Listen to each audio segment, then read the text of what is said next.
dị n'ụlọ anyị. Ndị be anyị, onye ụlọ ya na-agba ọkụ anaghị achụ oke. Oke anaghị eri ihe onye mụ anya.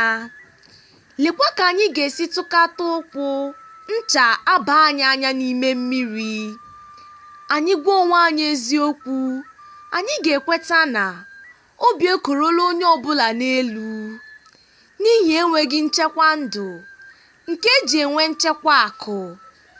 Tigbuo zọgbuo ejula ebe niile. Ndị be anyị, ihe iyi ndụ egwu a na-eme taa abụghị ihe eji mara anyị. Ọ bụghị ụdị akparamagwa a ka ndị mụtara anyị hafere anyị n'aka. Anyị na-emezi taa ka a ga-asị na anyị abụghị oke mba.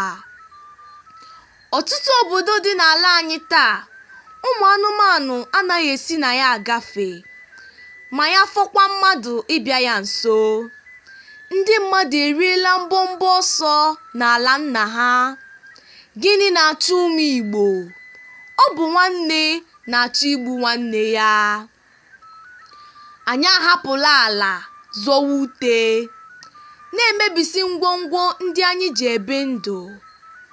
Agha dị n'ụlọ anyị.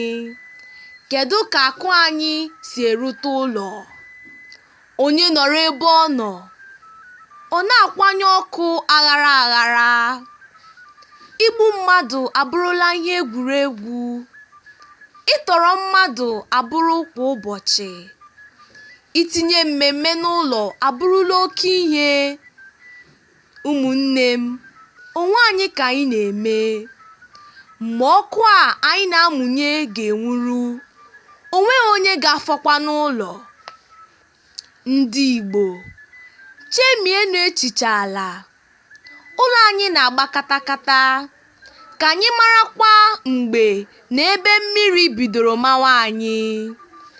Otu okwu ezuolara onye ma ihe.